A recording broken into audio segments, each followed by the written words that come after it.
Hi lovelies and welcome to the Witch's Cookery. I have been away for a while, if you might have noticed, protecting my energy. I'll get more in depth on whys and hows in my next video, but today I thought we were going to take this occasion to talk exactly about that. Protecting your energy, magically and mundane, for maximum effect. What is it, why should you do it, and how is it done? In witchcraft we cleanse energy, we call in energy, and you might ask yourself now, but do I also have to protect my energy now? Well, let me ask you, do you sometimes feel tired, stressed, anxious, frazzled, discontent, unhappy, unfulfilled, unheard, invisible, or on the other hand, like you are carrying the world on your shoulders, overwhelmed, emotionally or physically depleted, bored, unproductive, or plain blah? Well, then chances are that you should start protecting yourself. But first, let's get our terminology straight. What even is energy in a spiritual context? Well, it differs very much from the terminology that we would use in a scientific context. And to make it even more confusing, there are actually different meanings to the word energy. And they might differ depending on your personal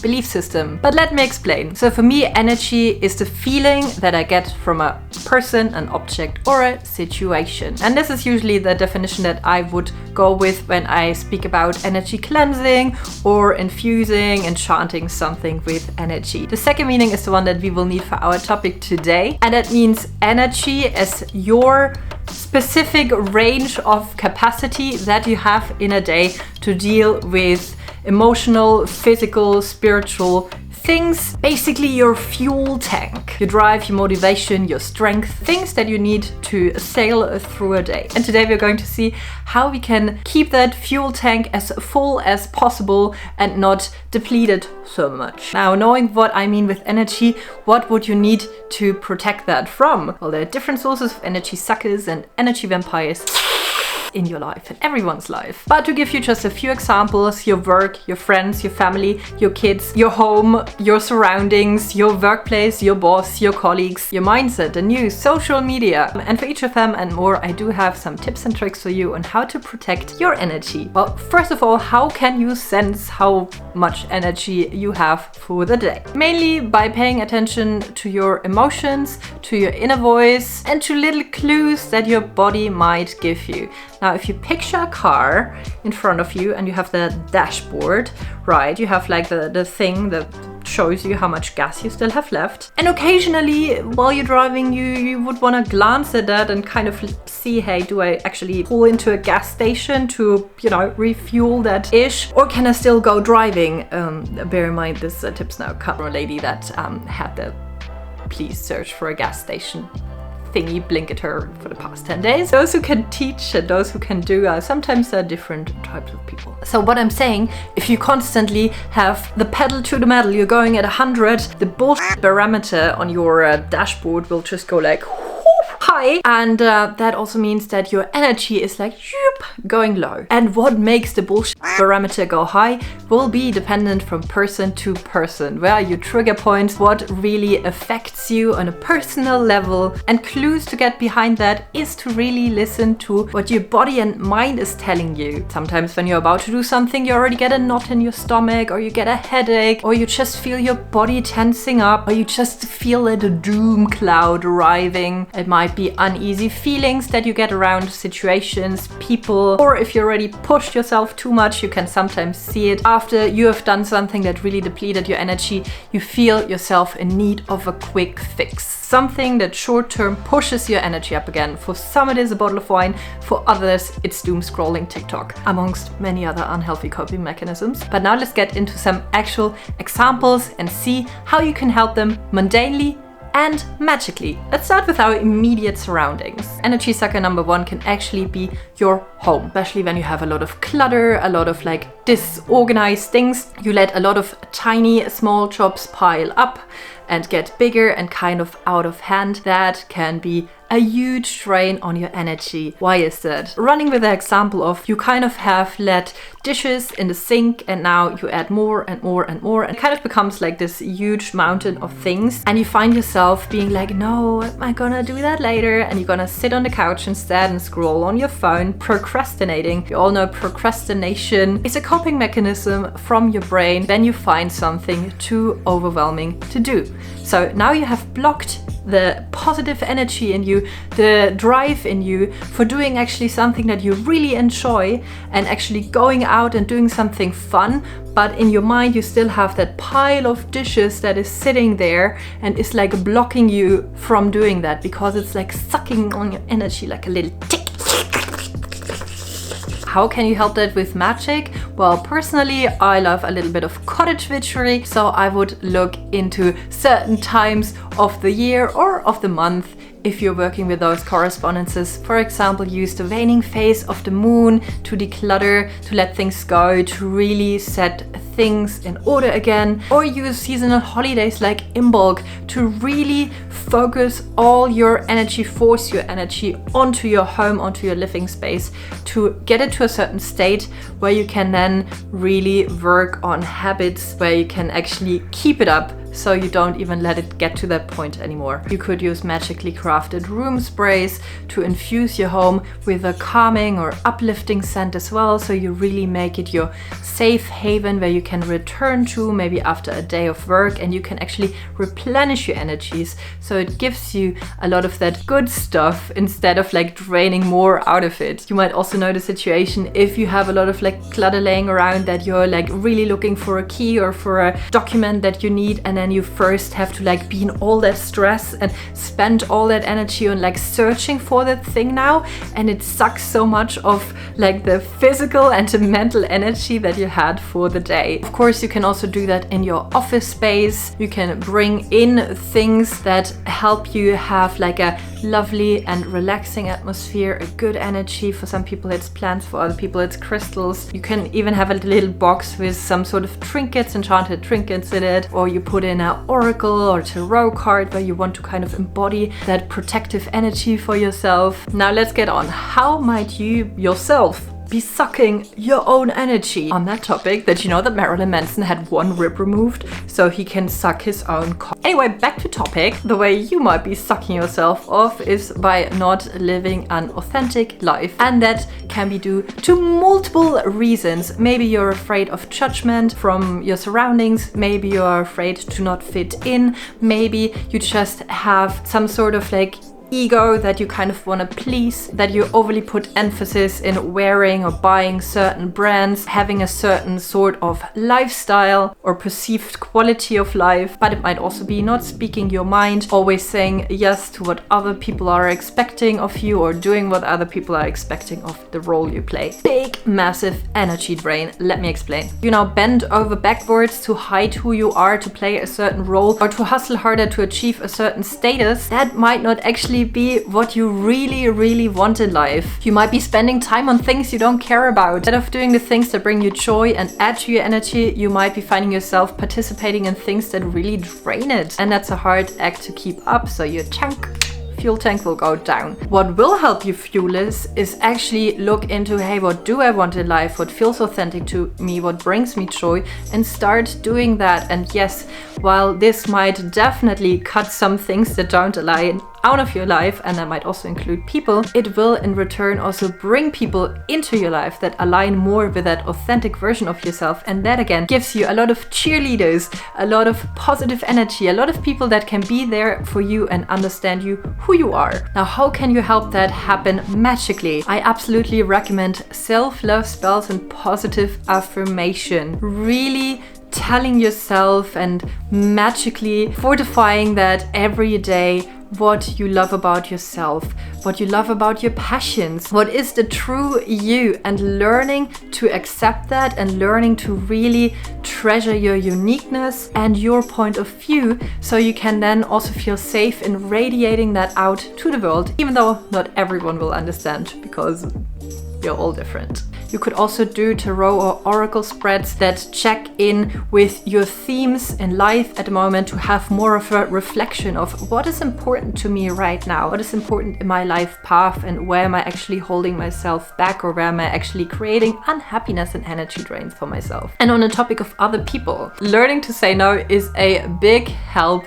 in protecting your energy. It is not selfish, it is not being mean to other people, it is not about disappointing others, it is not being cruel. It is really about making sure that you have enough to give from. You need to fill your own cup. I know this is an overused phrase, but it is true. You cannot pour from anything that's empty. And if you constantly say yes to everything, to people please, or out of the kindness of your heart, it will drain you. Again, picture the dashboard of your car. You cannot run on empty. You will actually like be stuck on a highway and then pay like $100 for the automobile club to come and rescue you. Or in other words, have a breakdown and ugly cry on your couch. And you know the type of people, the energy vampires that kind of feed off that, the people that are always there with an open hand, trying to like get everything from you, asking so many favors, always like burdening everything on you without ever seeing how you are actually doing, always expecting you to be a shoulder to cry on or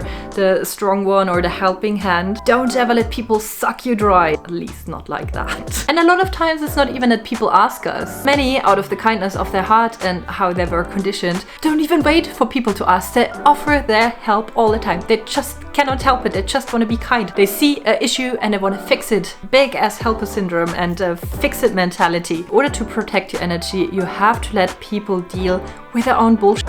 You cannot fix the world. It's also not your job. This is actually a topic that came up a lot in my recent online workshops. And if you find yourself struggling a lot with that type of energy drain, you might consider especially the Awaken Your Inner God/Goddess workshop, because there we deal all about this topic and how you can step out of that with mundane psychological tips and tricks, with journaling, and of course with a lot of magic and spell work, ritual work. People and in general their energy can also have a big effect on your energy levels, because if you let them, they have the power to evoke a certain feeling, emotion, or energy in you. They might trigger anger, frustration, or rage. And now here it's really important to get clear on, you cannot change how other people see the world. You cannot change what other people think of you or how they feel about you. You can also not change how they act. The only thing that you have control over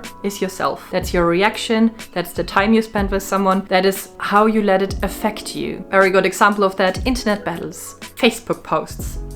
The fights I sometimes see that are ridiculous. You're not going to convince that troll that is posting something of your point of view equally as little as they will convince you of their point of view. So fueling into that just creates this frustration and anger in you that nibbles away on your energy levels, right? So the bullshit thing goes up again and your energy goes down again. And now what you have done is to put time and effort into that. And what do you get out of that? Other than this nibbling feeling, that anger or emotion in your head that now like eats away on you the entire day and blocks your brain completely from seeing all the positive things that are happening around you, all the things that you could actually put your effort and energy into. Magical tip for that: light a candle, do a little candle meditation, put some salt around you and forget about that person. All I have on that. And with that, my next tip: social media. Good idea to limit or step away from social media if you feel it affecting your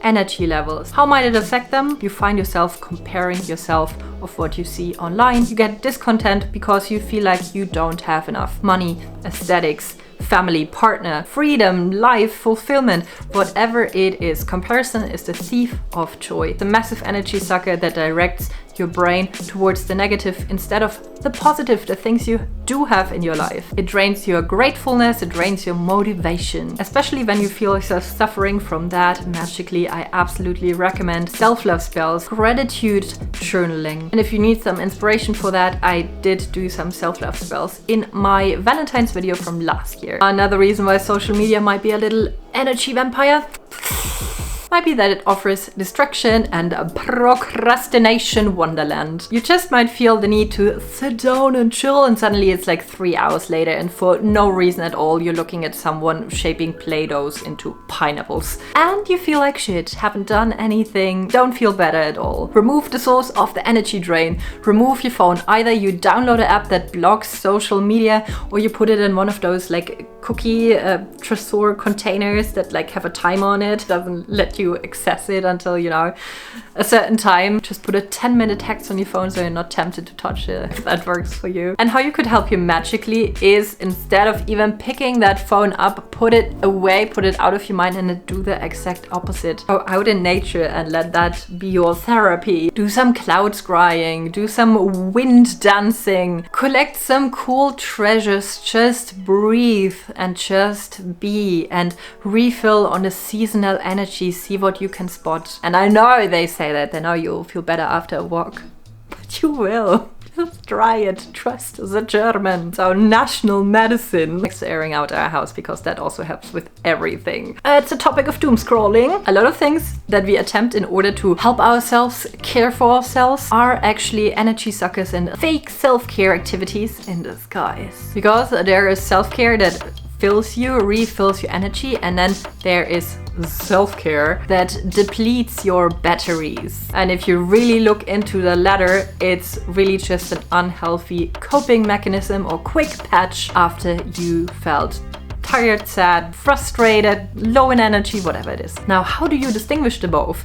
Because there might be just a very thin line that you might have crossed from one into the other. But a pretty surefire way is to, again, look at your dashboard and monitor how you feel. If you're feeling awesome in a moment while doing it, and then after you've done it, you feel pretty shit, that's a self-care activity. If you do it and in a moment it might feel actually like a little bit of work, or it might feel good, either, and then after you've done it, you feel great, that is a proper self-care activity. Mundanely get clear on them and then limit or cut them off completely, the bad ones, not the good ones. Magically or spiritually, consider journaling to really get behind the whys and hows. Why am I feeling like this?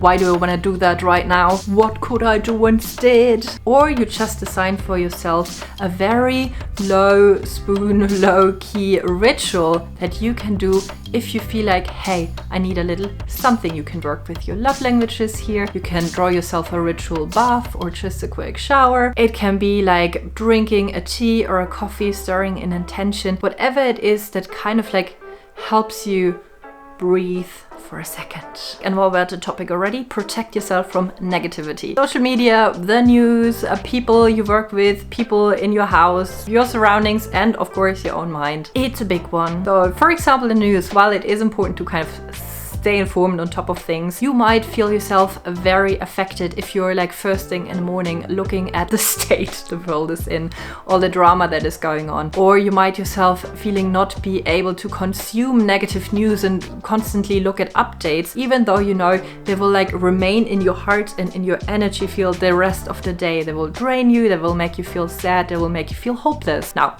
that doesn't help anyone. Not the people who suffer, not you. So instead of letting that suck all the joy and zest for life out of you, consider not looking at the news or get a filtered version from friends or family, or only have certain times where you feel like you are filled enough so you can deal with bullshit again. Spiritually, magically, you can do a lot here. Gratitude journaling, for example, to just put your mind in a state of positive things, the positive things that are happening everywhere or in your own life. Mindfulness exercises that help you live in the here and now, in the moment, and see actually the positives or the opportunities that you have or could do, maybe even to help. Negativity can also be from people in your life that are constantly gossiping, complaining, judging others or you. And energy is contagious in the way if you are not being careful. Did I make you happy? And there's a really cool visualization tip that I have for you. I got it actually from the lovely Rachel, who attended some of my workshops, and she said, I always see myself stirring in that big cauldron of things, and I'm making this potion or this magical soup of goodness, whatever your kitchen witch heart desires, and then I choose what I put in there, right? And if someone comes to me with something they want to give me and I consider this yucky, their negativity or their judgment or their blah, I will refuse it. I will not let it in my cauldron. I'll just water off a duck's back kind of idea behind it, right? So you only let in what is making your soup inside yummy. And I find it very powerful. Thank you, Rachel. But of course, if you have a person in your life that constantly spews that negativity, if you can, cut them loose or limit their time or set really clear boundaries with them. Definitely use protection spells if you want. You could also think of a cord cutting or binding spell depending on the situation. Another pesky little energy sucker lives right inside of you like a little parasite. It is our inner voice, and we all have different inner voices with different motivations and drives, and they might come from our innermost dreams and desires, or they might have been outside voices that we internalized that are now living rent-free in our head and telling us how to feel. If you're lucky, you might have an inner voice that is your biggest cheerleader, that drives you, that motivates you. If you're not that lucky, you might have an inner voice that constantly lets you compare your life to the lives of others, that is negative about you, that wants to put you down, that never makes you feel smart enough or good enough or pretty enough. It might whisper to you that you're an imposter, and it will find out that you know nothing about nothing, that you're not doing enough, that you're falling behind, that you're not trying your best, that you are unlovable, and so on and so forth. And this voice is actually one of the biggest energy suckers and the peskiest one to really get rid of, because we all have an inner dialogue. We just have to change it if it is such a bitch. In fact, magically and mundane, that requires a ton of work. Shadow work, therapy, self-love spells, self-care activities. If you really struggle with this, the Awaken Your Inner Goddess workshop is written for you. What might help you change the tune of your inner voice a little bit or shield your energy from that is to work energetically on your mindset. With mindfulness, for example. Question and check your inner dialogue and the thoughts you're thinking. Question your maybe limiting beliefs or your false beliefs about yourself. Take time for yourself. Take pressure off of yourself. I know, easier said than done. Focus on doing the things that fill your cup and bring you joy instead of trying to force things. Dive into your witchy practice. Surround yourself with people that are cheerleaders, that are spurring you on, that understand you. Second to last energy sucker, the strains that we ourselves or our environment inflicts on our body. By the work we do, what we eat, what we drink, the way we do or do not move our body. Your mind, body and spirit is a trinity. They're all connected in some way. If your body feels shit, the likelihood of the other two feeling shit is the same. Vice versa. They're all connected. So if you're feeling low in energy and you feel kind of sad and you feel also kind of like unfulfilled, check, have I drunk enough water for the day? Have I put good food into my body? Have I already moved outside? Healthy eating is great. Sometimes you also might just need a little bit of cake. I already made videos on that topic with a lot of recipe inspiration, but I'm pretty sure my next video will be on that topic too. So if you don't want to miss that, hit that subscribe button. Self-care and cottage witchery in any form you can think of. Cleansing showers, enchanted face masks, or beauty DIY products that you infuse with certain oils, energies, intentions, essential oils, whatever you want. Slowing down, taking rest, taking breath, meditation, visualization, reducing stress in your body. And while we're at stress, that is a huge one too, either at home or at work. Doesn't matter who inflicts it, a person, the environment, or the expectations or the roles you have to assume there. They're all big energy drainers too. Now, the most important thing before we do anything magically is, of course, to really make sure that you are actually safe. Of course, if it's an unsafe situation, meaning it threatens you harm in any way, spiritually, mentally, physically,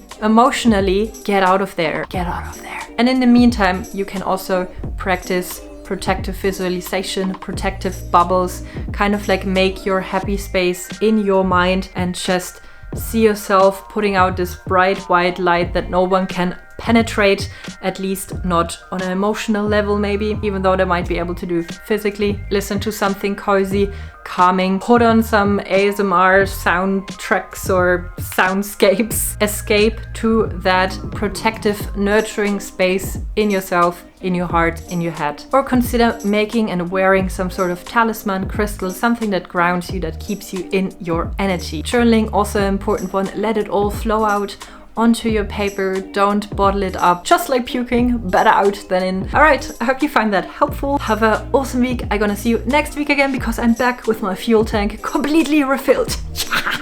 Like the Energizer Bunny now. from Duracell, you know.